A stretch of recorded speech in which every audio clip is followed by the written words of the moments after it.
Assalamualaikum warahmatullahi wabarakatuh. Selamat datang di seri TPS Bahasa Indonesia. Di episode kelima kali ini, tim Tanda Malas Indonesia akan membahas penggunaan tanda titik dua. Dalam panduan umum ejaan bahasa Indonesia, tanda titik dua termasuk ejaan bahasa Indonesia. Langsung saja kita mulai pembahasannya. Nomor 1. Tanda titik dua dipakai setelah pernyataan lengkap yang diikuti pemerincian atau penjelasan. Contoh, mereka memerlukan perabot rumah tangga, kursi, meja, dan lemari. Contoh lagi, hanya ada dua pilihan bagi para pejuang kemerdekaan, hidup atau mati. Kata kursi, meja, dan lemari menjadi keterangan untuk perabot rumah tangga, sehingga di antara keduanya terdapat tanda titik dua. Hidup atau mati adalah keterangan dari dua pilihan bagi para pejuang kemerdekaan, sehingga di antara keduanya terdapat tanda titik dua. Yang harus diingat adalah jika pernyataan sudah diikuti oleh kata penghubung, jangan diberi tanda titik dua. Contoh, dia menulis dua hal, yaitu A dan B. Kata yaitu memiliki tugas yang sama dengan tanda titik dua, yaitu memberi penjelasan atau pemerincian, sehingga tidak perlu, bahkan jangan diberi tanda titik dua. Nomor 2. Tanda titik dua tidak dipakai jika pemerincian atau penjelasan itu menjadi pelengkap. Contoh, kita memerlukan kursi, meja, dan lemari. Contoh lagi, tahap penelitian yang harus dilakukan meliputi A. Persiapan, B. Pengumpulan data, C. Pengolahan data, dan D. Pelaporan. Kursi, meja, dan lemari adalah pelengkap, karena tanpanya kalimat tersebut menjadi kurang lengkap.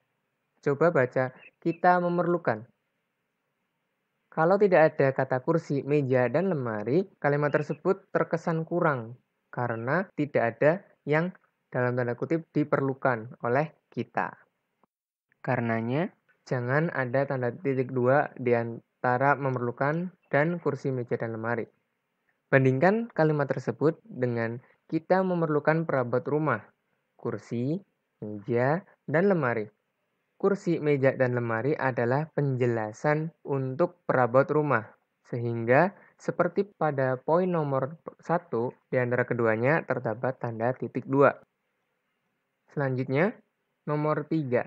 Tanda titik 2 dipakai setelah kata atau ungkapan yang memerlukan pemberian. Contoh, Ketua Ahmad Wijaya, Sekretaris Siti Aryani, Bendahara Aulia Arimbi. Nama-nama tersebut adalah penjelasan atau pemberian dari jabatan-jabatan yang ada di sebelah kirinya, sehingga di antara jabatan dengan namanya tanda titik dua. Contoh lagi, narasumber Profesor Dr. Rahmat Effendi, pemandu Abdul Ghani, Magister Hukum, pencatat Sri Astuti Amelia, Sarjana Pendidikan. Seperti contoh sebelumnya, nama dan jabatan dipisahkan oleh tanda titik dua. Selanjutnya, nomor 4, tanda titik dua dipakai setelah kata yang menunjukkan pelaku dalam percakapan. Biasanya, hal ini ditemukan dalam teks drama. Contoh, ibu berkata, "Bawa koper ini, nak." Amir menjawab, "Baik, Bu." Ibu mengingatkan lagi, "Jangan lupa letakkan baik-baik." Dalam contoh ini, perkataan dan yang mengatakan dipisahkan oleh tanda titik dua. Catatannya adalah atur spasi agar tanda titik duanya bisa dalam satu garis lurus sehingga terlihat rapi. Nomor 5, tanda titik dua dipakai untuk memisahkan A. Jilid atau nomor dan halamannya, B. Surah dan ayat dalam kitab suci, C. Judul dan anak judul suatu karangan, serta D. Nama kota dan penerbit dalam daftar pustaka. Contohnya, Horizon, jilid ke-43, nomor 8, tahun 2008, halaman 8. Contoh lagi, Surah Al-Fatihah, ayat 1 sampai dengan 7. Contoh lagi, Dari Pemburu ke Terapeutik, Antologi Cerpen Nusantara. Contohnya lagi, Pedoman Umum Pembentukan Istilah, Jakarta, Pusat Bahasa. Untuk contoh yang pertama, jilid atau nomornya dipisahkan dengan halaman, yaitu halamannya halaman 8. Contoh kedua, Surah Al-Fatihah ayat 1 sampai dengan 7. Ayat 1 sampai dengan 7 adalah nomor ayat, Surah Al-Fatihah adalah nama surah. sehingga di antara keduanya diberi tanda titik dua. Dari Pemburu ke Terapeutik adalah judul utama. Antologi Cerpen Nusantara adalah anak judul, sehingga di antara keduanya diberi tanda titik dua. Jakarta adalah nama kota penerbit, Pusat Bahasa adalah nama penerbit. Di antara keduanya diberi tanda titik dua. Nah, seperti video-video sebelumnya, terdapat latihan soal yang bisa kita kerjakan dulu lalu kita bahas bersama-sama. Di antara kalimat-kalimat berikut, kalimat yang kurang tepat adalah... Silakan jeda videonya untuk mencoba mengerjakan.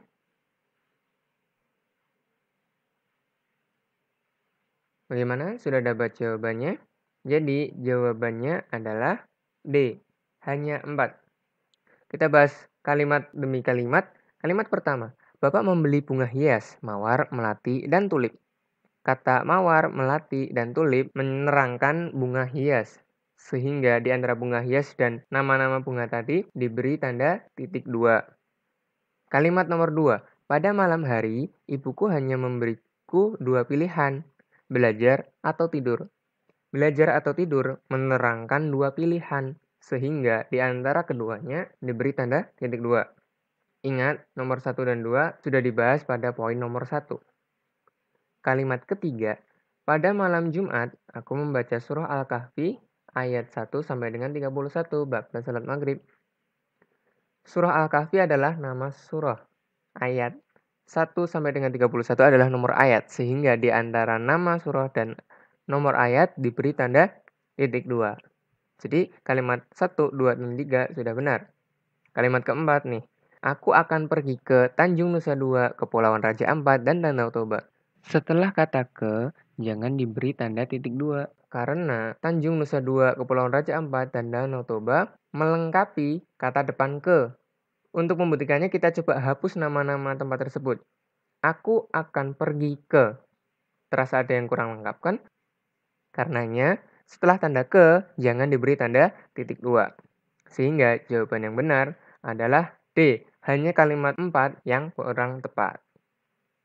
Bagaimana dengan jawaban kalian?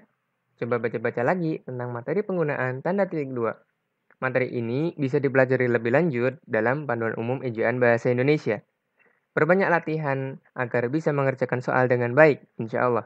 Akhir kata, terima kasih sudah menonton. Sampai jumpa di episode selanjutnya. Wassalamualaikum warahmatullahi wabarakatuh.